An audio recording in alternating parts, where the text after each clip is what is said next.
Hi friends, welcome back to my channel. ఈరోజు నేను నా మార్నింగ్ నుంచి ఈవినింగ్ వరకు ఉన్న వ్లాగ్ని మీ అందరితో షేర్ చేసుకుంటానండి. ఈరోజు లంచ్లోకి వచ్చేసి నేను అరటికాయ వేపుడు తర్వాత రసం పెడుతున్నానండి. రసం అంటే తెలుసు కదా, నీళ్ళ చారు అంటాము మాకెళ్ళి అయితే, కొంతమంది అయితే చింతపండు రసము అంటారు.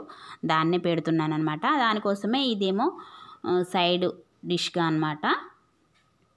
ఈ అరటికాయలు ఏమో మా అమ్మగారు ఇచ్చారండి. వాటిని పైన పొట్టు తీస్తున్నాను. కొంతమంది అయితే ఇలా పొట్టు తీయకుండానే డైరెక్ట్గా అలా ఉడికించి చేసుకుంటారు, లేదంటే ఇలా పొట్టు తీసైనా చేసుకోవచ్చండి. నేను ఇలా పొట్టు అంతా గీరేసిన తర్వాత వాటర్లో వేసాను, ఇవి నల్లగా అవ్వకుండా ఉంటాయనేసి.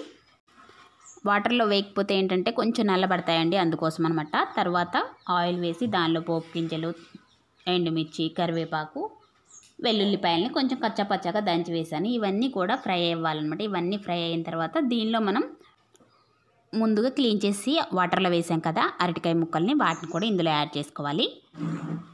ఈ అరటికాయ ముక్కలన్నీ కూడా వేసానండి. అయితే ఒకవైపు ఏమో నేను రసం పెట్టానమాట, చింతపండు రసము. ఇదిగోండి మరుగుతూ ఉంది. దీనిలో అయితే చక్కగా అరటికాయ వేపుడు వేసుకొని తింటే చాలా బాగుంటుంది. ఇంతకుముందు చాలాసార్లు షేర్ చేశాను కదా నీళ్ళ చారు ఎలా చేసుకోవాలి ఏంటి అనేది, నేను మీ అందరికీ చాలాసార్లు షేర్ చేశాను. అందుకోసమే దీన్ని అంతగా నేను చూపించట్లేదండి. రసం అయితే రెడీ అయిపోతుంది. దీనిలో కొంచెం అంత కొబ్బరి పొడి వేస్తున్నాను అనమాట లాస్ట్లో. ఈ రసంలో కొబ్బరి పొడి వేసుకుంటే చాలా బాగుంటుంది, అందుకోసము కొబ్బరి పొడిని యాడ్ చేసుకున్నాను. ఎండు కొబ్బరి అండి ఇది. ఇప్పుడు దీనిపైన మూత పెట్టుకుందాము. నెక్స్ట్ ఈ అరటికాయ వేపుడు కొంచెం ఫ్రై అయిన తర్వాత దానిలో మనం పసుపు, ఉప్పు ఇవి రెండు కూడా యాడ్ చేసుకున్నాను. ఇవి రెండు వేసిన తర్వాత ఇవి బాగా ఫ్రై చేసుకున్న తర్వాత లాస్ట్లో మనము కొబ్బరి పొడి దీనిలో కూడా వేసుకుంటే చాలా బాగుంటుందండి. దీంతో పాటు నువ్వుల పొడి ఉంటే దాన్ని కూడా వేసుకోవచ్చు. నేనైతే కొబ్బరి పొడి మాత్రమే వేసుకుంటున్నాను. కొబ్బరి పొడి వేసిన తర్వాత దీనిలోని జీలకర్ర కూడా వేసుకోవాలి. జీలకర్ర పొడి కొంచెం కొబ్బరి పొడి ఇవి రెండు వేసిన తర్వాత ఒక 2 మినిట్స్ తర్వాత అది కొంచెం ఫ్రై అయిన తర్వాత దీనిలో లాస్ట్లో కారాన్ని యాడ్ చేసుకోండి. కారం వేసుకున్న తర్వాత ఒక 1 మినిట్ అలా మనకు ఫ్రై అయితే సరిపోతుంది. మొత్తం కూడా ఫ్రై అయిపోయింది. చూసారు కదా ఎంతో టేస్టీ అయినా మన అరటికాయ వేపుడు అనేది రెడీ అయిపోయిందండి. దీన్ని చక్కగా మనం పప్పుచారులో కానీ లేదంటే ఇలా నీళ్ళ చారు కానీ పెట్టుకొని సైడ్ పెట్టుకొని తింటే చాలా టేస్టీగా ఉంటుంది. చూసారు కదా. నెక్స్ట్ వచ్చేసి రసం కూడా మనకు బాగా మరిగిపోయిందనమాట, అది కూడా రెడీ అయిపోయింది. జస్ట్ ఇప్పుడే వచ్చామండి, పొలం దగ్గరికి వస్తున్నామన్నమాట. మొత్తం కూడా కోతలన్నీ కూడా అయిపోయాయి. పిల్లలు చూడండి ఏం చేస్తున్నారు, వద్దంటే వచ్చారు నాతో పాటు. ఏమే చెప్పులు వేసుకో, మీరు బురదలోకి దిగొద్దు. అదిగోండి మా వారు అక్కడ ఉన్నారు, కనిపిస్తున్నారా? చెప్పులు వేసుకొచ్చి చెప్పులు వేసుకో, వద్దు బురదలో దిగకూడదు. నారు పోయటం కోసం పాయలు చేస్తున్నారండి మా వారు.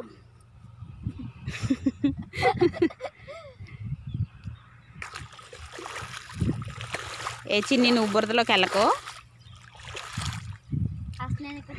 నీళ్ళు కూడా లేవు కడుక్కోవడానికి ఇప్పుడు ఇక్కడ, అర్థమైందా?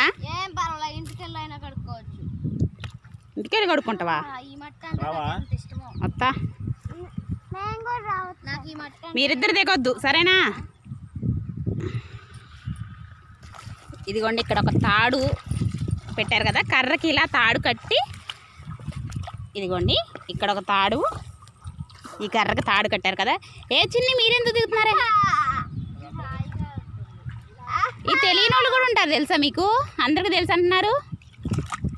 ఇంకో ఇలా తాడు ఎంత దూరం ఉందో అంత దూరం కరెక్ట్గా మళ్ళీ ఇందాక ఒక దగ్గర పెట్టారండి, అక్కడ అటు సైడ్ ఒక పొల్ల పెట్టారనమాట, దానికి తాడు కట్టారు. ఇప్పుడు దాన్ని కూడా అక్కడ పాయ చేయటం అయిపోయింది కదా, మళ్ళీ ఇక్కడ దాని లైన్గా పాయ చేయటం కోసం మళ్ళీ దాన్ని అటు సైడ్ కూడా ఆ పొల్లని గుచ్చేసారనమాట. అక్కడ నుంచి పాయ అనేది చేసుకుంటూ రావాలి. నారు పోయటానికి ఇలా పాయలు చేసేది. ఏ చిన్ని ఆ బట్టలకు అంటితే మీరు ఇటు రాండి, అక్కడ డాడీ కోపం వచ్చింది, ఇటు రావాలి మీ ఇద్దరు. గో ప్యాంట్ వేసుకుంటుకోవాలి.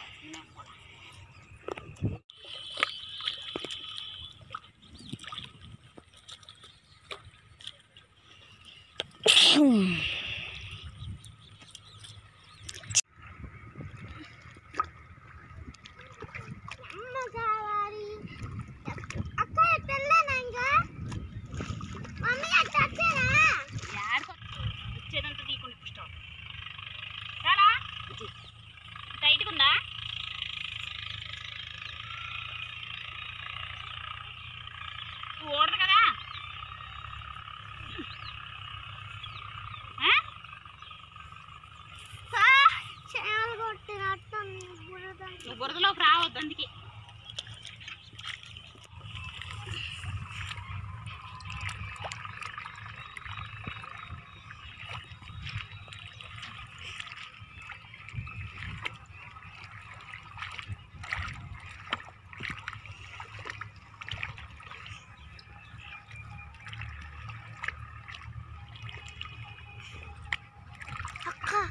ये नेल पुरुगु अदगने अल्ल पुरुगु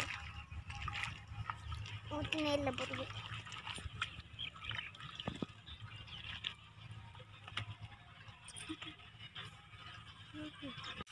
काटे देखो निकाला మరి ఎట్లా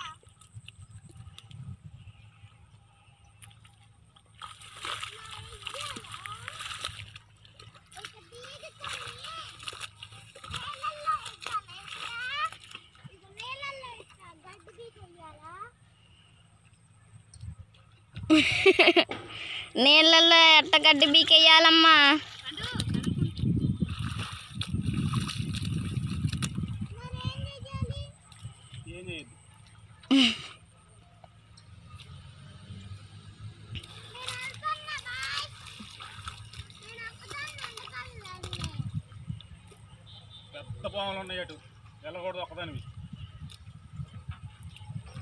పెద్ద పాములు ఉన్నాయి.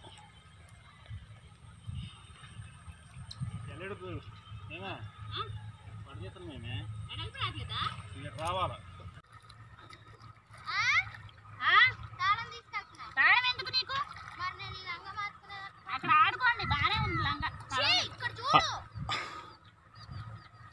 తాళం తీసుకెళ్తే మళ్ళీ తాళం అవుతుంది. పాయలు అయితే నేను మా వారు ఇద్దరం కలిసి మొత్తం కూడా చేసేసామండి. పాయలు చేయటం అయిపోయిన తర్వాత తను బెడ్లు చేస్తారు కదా, ఇవి ఎందుకోసం అంటే నారు పోసుకోవడం కోసం అనమాట. ఇలా నున్నగా తయారు చేసుకోవాలన్నమాట. బెడ్లు అనేవి ఇలా చేసుకుంటే మనం గింజలు పోసినప్పుడు అంత సమానంగా ఉంటే అక్కడే ఉంటాయన్నమాట. అంత సమానంగా ఉండేలాగా ఈ విధంగా బెడ్లు అనేవి తయారు చేసుకోవాలి.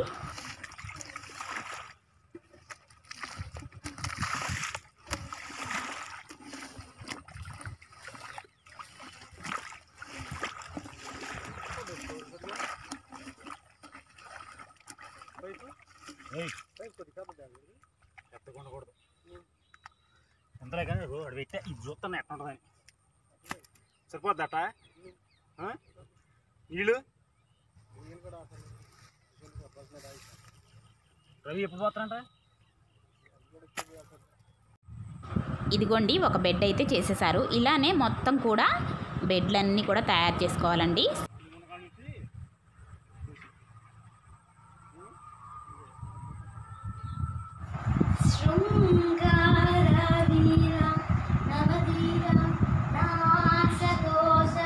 దోశ ఏం దోశ థోం తరిగిడ ధీం తరిగిడ నమ్ తరిగిడ తత్త తరిగిడ దిత్తి తరిగిడ తోం తరిగిడ. చూసారు కదండి డాన్స్ ఎలా వేస్తున్నారో. ఇక్కడేమో టీవీ పెట్టుకున్నారనమాట. మా వారు పొలం దగ్గర నుంచి వచ్చేసి ఇంకా టీవీ పెట్టుకొని పాటలు పెట్టుకుంటే మా చిన్న పాప చూడండి ఎలా వేస్తుందో డాన్స్. వాళ్ళ అక్క వేసిందని తను కూడా ఇంకా స్టార్ట్ చేసిందనమాట.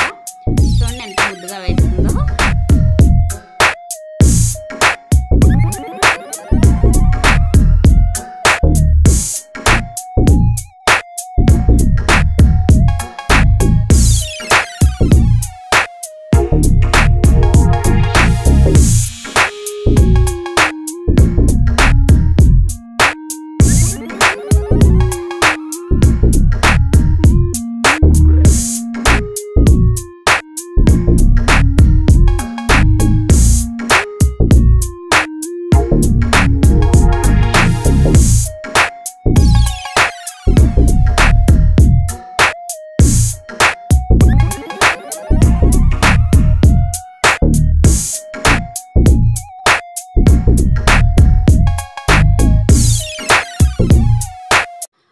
సో ఫ్రెండ్స్ చూసారు కదా, ఐ హోప్ మీ అందరికీ ఈ వీడియో నచ్చే ఉంటుంది అనుకుంటున్నానండి. నచ్చినట్లయితే ఖచ్చితంగా ఒక లైక్ మాత్రం ఇవ్వండి. అదేవిధంగా మీకు తెలిసిన వాళ్ళకి మీ బంధువులకి షేర్ చేయండి. నా ఛానల్ని ఎవరైనా కొత్తగా చూస్తూ ఉన్నారా అయితే నా ఛానల్ని సబ్స్క్రైబ్ చేసుకోనండి. నా నెక్స్ట్ వీడియోతో నేను మీ ముందుంటాను. అప్పటి వరకు కీప్ స్మైలింగ్. బాయ్.